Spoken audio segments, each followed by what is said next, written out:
Good day, students. It's a pleasure to be here with you once more. For this session today, we're going to finish off chapter 8, which has to do with behavior in social contexts. And we're going to start off with the rubber caves study.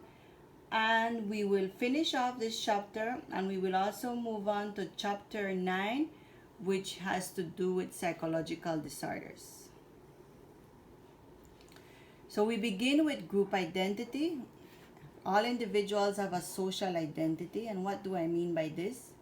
All of us identify ourselves with our nation. For example, we know we're Belizeans and we put up our flag and we're very patriotic when it comes to our independence and when there are competitions, this is our country. When it comes to culture, you might probably be a member of the mestizo culture, so you identify yourself with the food, with the language, and there are other identities we have as well, whether it be your identity at the school that you attend or your identity of being a man or a woman. We need to look at as well as the us versus them social identities, which are strengthened when groups compete.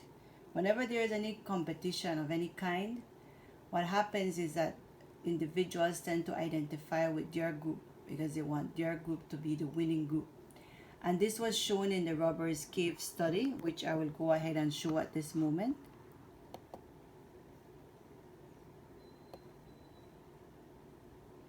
Please listen carefully and please look at it.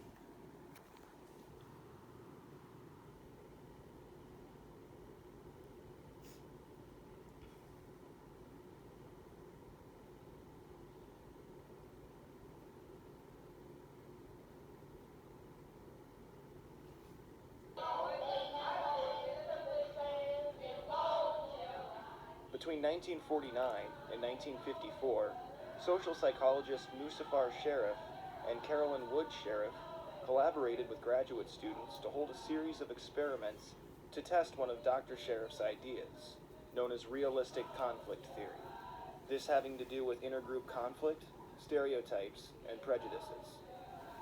The most famous and significant of his experiments took place in 1954 at Robbers Cave State Park in Oklahoma. Sharif's main idea was that conflict arises between groups when they're competing for limited resources. This hypothesis had important implications as the Second World War had recently ended. The experiments involved 22 children between the ages of 11 and 12. None of them knew each other previously, and all came from similar backgrounds: middle class, white, and Protestant. The experiment had 3 stages, the first being a bonding stage. Before the two groups were made aware of each other, they were encouraged to bond and create social norms by engaging in activities such as swimming and hiking. Here the groups took names, the Eagles and the Rattlers, and developed their own cultures and cultural norms. The next stage was the competition stage, lasting 4 to 6 days. In this stage, there was to be friction between the groups, and as such, a series of competitions were arranged. These competitions included baseball, tug of war, and touch football, among others. The winners would receive a trophy, medals, and pocket knives. There was no alternative prize for the losers. The Rattlers, who had developed a norm of toughness and aggression, became emphatically confident in their success. They put Rattlers' flags on the baseball field and made threats about bothering them. The researchers then manipulated situations where one group would gain at the cost of the other. What started as verbal aggression between the groups soon escalated further. After one of the baseball games, the Eagles burned the Rattlers' flag. The next day, the Rattlers raided the Eagles' cabin, flipping beds and stealing personal items. Soon, fistfights would break out, and the researchers had to physically separate the children. After the end of the conflict period, where it was announced that the Eagles were the winners, there was a reducing friction period. The groups were asked to characterize the other group, and it was found that there were profoundly negative characterizations, while holding their own group in high esteem. During this time, the two groups were brought together to engage in non-competitive activities. Sheriff believed that simple contact between the groups would not reduce friction. Instead, there would need to be common, superordinate goals to accomplish. In one event, the boys were to watch a movie together, but had to chip in money of their own. They worked together to decide the splitting of the money. They also had to work to fix an issue with a water tank and the water supply at camp, which the researchers had arranged. Likewise, one of the trucks delivering food became stuck and had to be pulled out by the children working together. At this point, the kids had come together, no longer as enemies, but as allies with a common goal. Mustafar and Carolyn Sheriff had successfully demonstrated realistic conflict theory. Normal boys became their own cultures and showed that conflict for limited resources can lead to prejudiced attitudes and discriminatory behaviors. While simple coexistence did not eliminate these prejudices, working together towards something better for both groups did. So as you just saw, that was a very popular experiment that was done by the sheriff psychologists, and they wanted to prove the realistic conflict theory, and it had to do with 3 stages. The first stage was a bonding phase stage where the little boys got to know each other, and then the second stage was a competitive phase where they had them competing in different games, baseball, and they did their own flags. Well, the Rattlers team did their own flag to show that that's their team. And what happened, a lot of competition started and rivalry where they started fighting against each other. In one of the cases, one of the teams, the other team burned the Rattlers flags, and then they went and they raided the other team's house.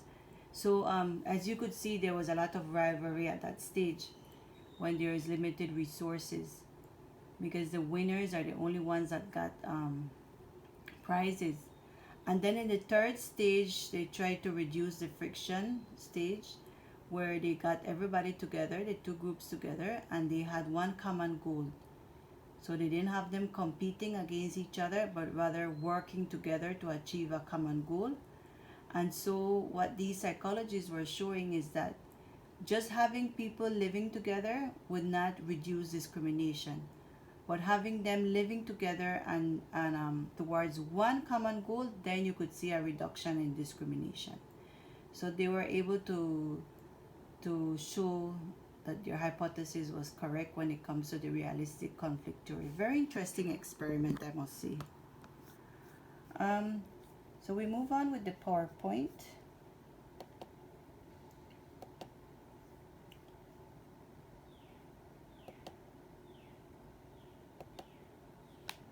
And in that experiment as well, we could see ethnocentrism, where is the belief that one's own ethnic group, nation, or religion is superior to all others. You know, the Rattlers group and the other group started seeing themselves as being better than the other group. And as humans, even though we might say that we're not biased, there is some sort of bias and discrimination for other cultures. You know, thinking that your culture is better than other cultures. And it has a positive side to it. It aids survival by making people feel attached to their own group and willing to work on group's behalf. But that advantage is only for your group. And then what happens is that you tend to step on the other person's cultural beliefs. So ethnocentrism on a whole is not healthy, because then you believe that your ethnic group is the only one that's the best, and all ethnic groups have something to contribute. There you have the Robbers Cave.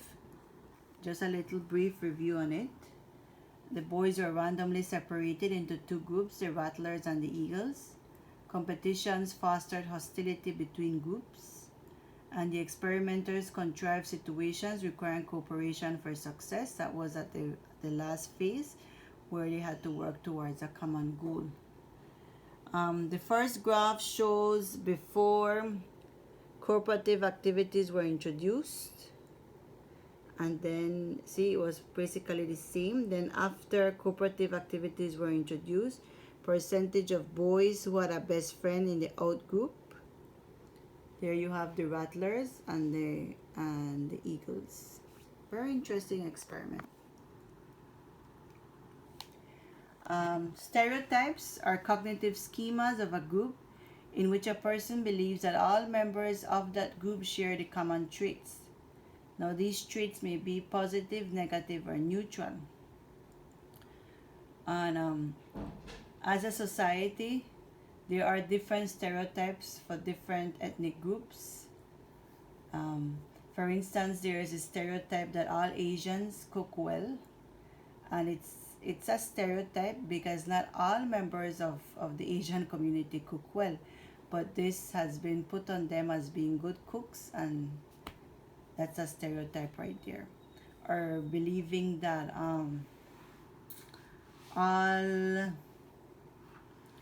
all Indian persons can dance well, and that's not the case. That's another stereotype. These are pretty neutral stereotypes that I just mentioned, but there are also positive stereotypes and negative ones. And it allows us to process quickly new information and retrieve memories. Stereotypes distort reality. It exaggerates the differences between groups. You know, we start seeing ethnic groups as being different and not sharing common things. It produces selective perception, and it underestimates the differences within groups. Origins of prejudice. Psychological functions of prejudice. It helps people inflate own self-worth by disliking groups they see as inferior. When it comes to social and cultural functions, by disliking others, we feel closer to others who are like us. And economic functions, it legitimizes unequal economic treatment. As we all know, prejudice is something negative, even though it mentions here the different functions it serves. On a whole, it's very negative for us to prejudge others. Measuring prejudice. Not all people are prejudiced in the same way. People know they shouldn't be prejudiced, so measures of prejudice have declined, unfortunately, compared to years before. We don't have people prejudging others as much. And there is a difference between explicit and implicit prejudice. Explicit prejudice is where you're actually aware that you probably don't like people from a specific team. For instance, you might not like the Celtics. So that's an explicit prejudice that you show. And then implicit prejudice would be prejudice deep down in your unconscious. You might notice that you're probably somebody that says, well, I'm not prejudiced, I like all ethnic groups. But then you notice that when you are around mestizos, you probably feel very uneasy. So that's an implicit prejudice that you might have that's way in your unconscious that you're not aware of. Measures of explicit prejudice. It says here in this graph, 1977 attitudes would be the ones in orange, and then in blue you have the 2003 attitudes. And as you can see, explicit prejudice has decreased since then.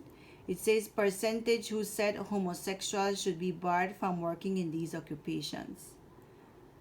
And those are the persons that said it, the percentage, but it has decreased, fortunately. Defining and measuring prejudice. Measuring implicit prejudice, like I told you, implicit would be deep down in your unconscious. And there have been studies that have been done with these images right here, the black faces and white faces.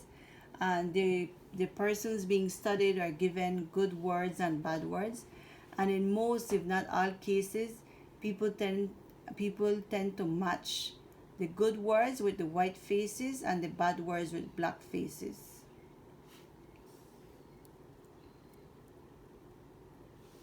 How can we reduce prejudice? Yes, it has reduced since years ago, but it's still there.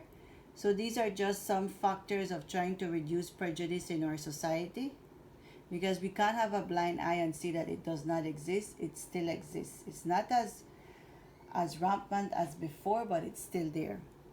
Groups must have equal legal status, economic opportunities, and power. What that means, that everybody must be given the same opportunities. Mestizo, Indian, and Arab, everybody must be given the same opportunities. Authorities and institutions must endorse egalitarian norms and provide moral support for all groups, not just a specific group. If you find that you're not in that particular group, in a particular group, and you're not given the opportunities like everybody else, and that is prejudice. But once institutions take this into consideration, then we can reduce it. Groups must have opportunities to work and socialize together, both formally and informally. You know, in the past, they didn't allow blacks to sit with whites. You know, unfortunately, that doesn't happen anymore. There might be some places where it probably still exists, but it has reduced a lot. And groups must work together for a common goal. As I showed you in the Robbers Cave experiment, once you have people working towards a common goal, then they don't compete against each other, and they are more willing to work together for that common goal. And that brings us to the end of chapter 8. So we managed to look at how people behave when they're in a social context. And we move on to chapter 9. Chapter 9 is a very interesting chapter, as all the chapters, but this one is very, very interesting because it has to do with psychological disorders, and we will look at an introduction of these disorders. I'll go over the objectives. We're going to define psychological disorders. We're going to know the history of psychological disorders, to know the current perspectives of psychological disorders, and we will also look at sexual disorders. So we begin with psychological disorder. A psychological disorder is a harmful dysfunction in which behavior is judged to be atypical, disturbing, maladaptive, and unjustifiable. What is abnormal, disturbing, maladaptive, and unjustifiable actually depends on the culture, the time period, the environmental conditions, and the individual person. Early theories in psychological disorders. Years ago, they believed that afflicted people were possessed by evil spirits. Music or singing was often used to chase away spirits. In some cases, threatening was used, and threatening is when a hole was cut in the head of the afflicted to let out the evil spirit. We know today that that didn't work, that definitely didn't work to help them, but that's what was done in the past. So it is called there with a hole on the head. Threatening. And this is what was used to carry out the threatening, different tools. And then there you have it, European crown threatenings.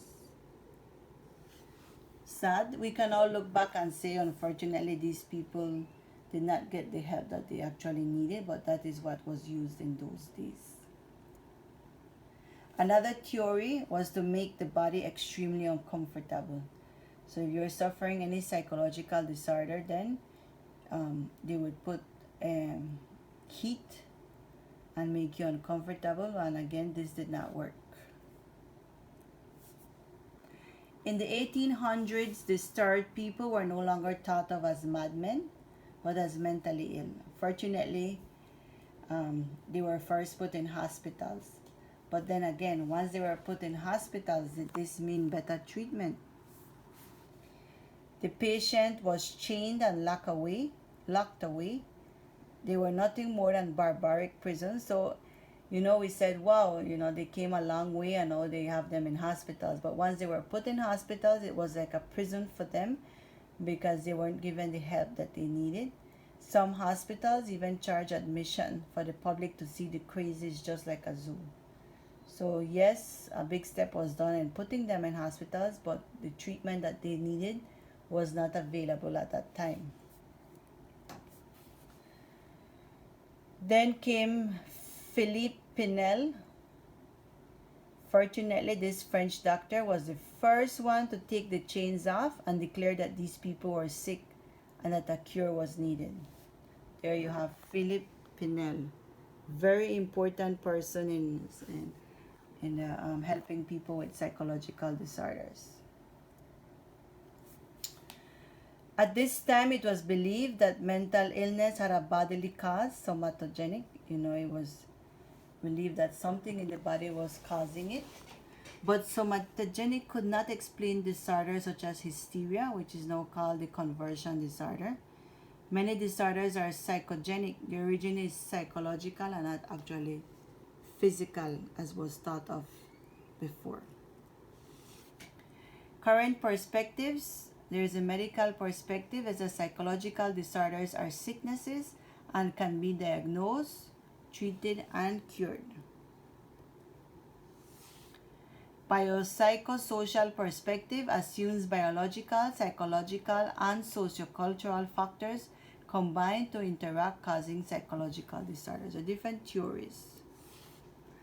When it comes to classifying psychological disorders, we cannot just look at someone and say, oh, this person has schizophrenia, or this person has an eating disorder by just looking at the person. No. There is a diagnostic statistical manual of mental disorders. It's called the Big Book of Disorders. And this is the actual book that is used when classifying what disorder the person has. And the person must possess most of the symptoms, not just one symptom and then you say, oh, this person has that disorder. It's a process that needs to be done. Neurotic disorders are distressing, but one can still function in society and act rationally. On the other hand, psychotic disorders, person loses contact with reality and experiences distorted perceptions. So there's a difference between the neurotic disorders and the psychotic. Neurotic, they can still be in society, but psychotic, it's very difficult for them because they lose contact with reality. Today we're going to be looking at sexual disorders. There are so many psychological disorders, but we will look at sexual disorders today. And paraphilias are sexual behaviors in which unusual objects or scenarios are necessary to achieve sexual excitement. 7 paraphilias are recognized, which are grouped into 3 broad categories. So today we're going to be looking at paraphilias, where unusual objects are needed to achieve sexual excitement. It could be unusual objects or scenarios. And from these paraphilias, we're looking at 7 of them in 3 categories. The 3 categories are as follows. First one is preference for non-human objects. And under that, we have fetishism and transvestism. Then there's preferences for situations causing suffering, sadism, and masochism. And then there is the third one, which is preference for non-consenting partners. And these are exhibitionism, voyeurism, and pedophilia. So we'll start with preferences for non-human objects. And the first one is fetishism. A fetish exists when a person is sexually aroused by a non-living object. It can manifest in 2 ways, one more extreme than the other. So this is when non-living objects are used for people to become sexually aroused. One form associates coitus with some object, most frequently a woman's garments, undergarments, and it focuses on certain parts of the body such as feet, hair, ears, etc.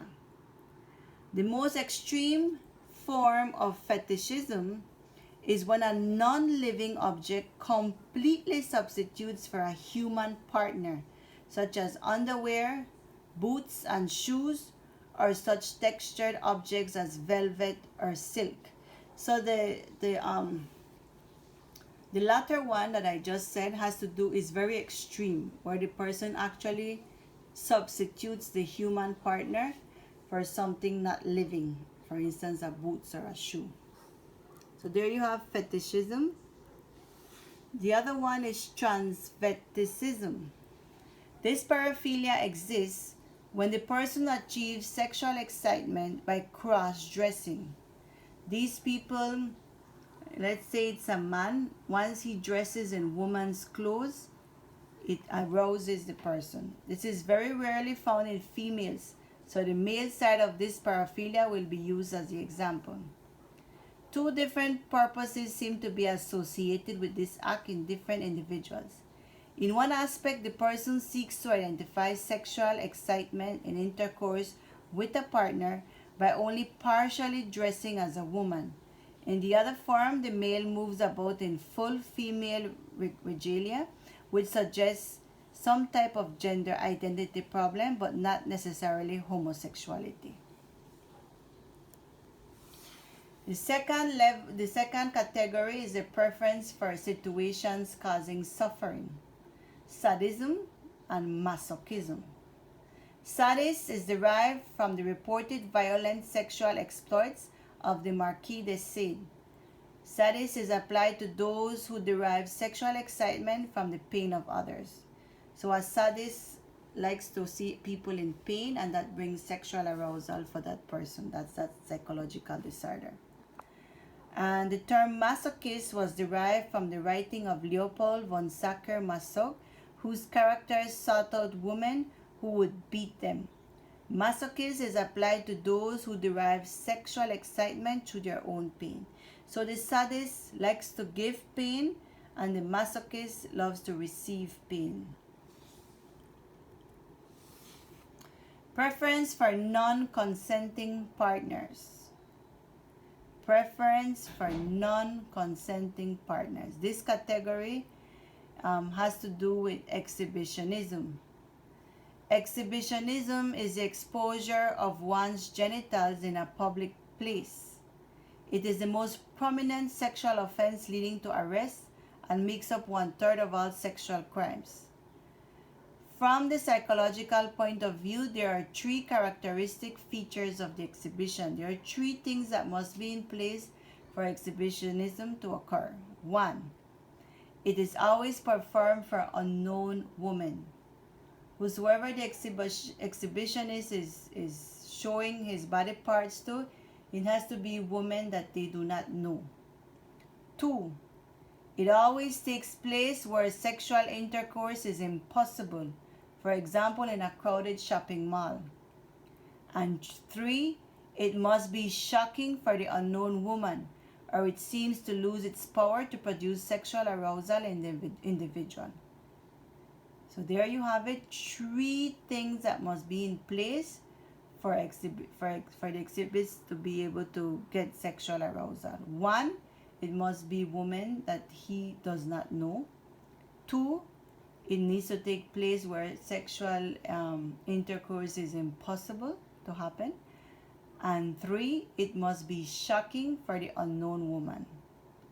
Exhibitionists are not assaultive and are considered more of a nuisance than an actual danger. You don't really find exhibitionists being rapists. It's more of a nuisance. Voyeurism. Voyeurism is the practice of gaining sexual pleasure from watching others when they are naked or engaged in sexual activity. In the voyeur or peeping Tom, the experience replaces normal sexual activity. So these people, again, get sexual satisfaction by watching others without their consent, of course. And then you have pedophilia. Is the act of deriving sexual excitement through the physical contact of children. This paraphilia is radically different from exhibitionism and voyeurism in its severely damaging impact on the non-consenting partner, which is the child. So 3 of them have to do with the non-consenting partners, but this is the most damaging one since it involves a child. Exhibitionism, they really don't do any harm to anybody, and then voyeurism as well, but this one does harm to children. Ordinarily, the pedophiliac is someone who has ready access to the child and the child or parent would have no reason to suspect that the individual has a pedophilic orientation. So there you had the three categories for sexual disorders. We looked at the preferences for non-human objects, fetishism and transvestism, and preference for situations causing suffering. We look at sadism and masochism, and preference for non-consenting partners, and we looked at exhibitionism, voyeurism, and pedophilia.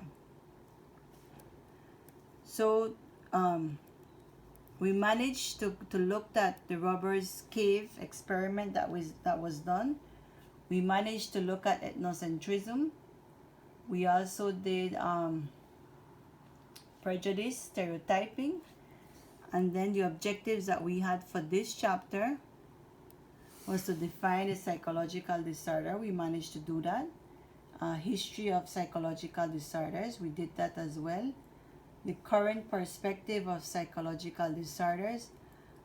We also looked at some sexual disorders, and the ones we looked at had three categories, which I just mentioned a few minutes ago. And that brings us to the end of chapter 9. For assignment, I would like you to please look up some psychological disorders that are very strange, at least 10 of them, and I would like for you to type it out and email it to me as well. 10 strange psychological disorders. So you will write the psychological disorder and you will give an explanation of each one. Again, this is an individual work. Next class, we will be looking at treatment of psychological disorders. So I advise you to read ahead of time so that you can understand it better for that session.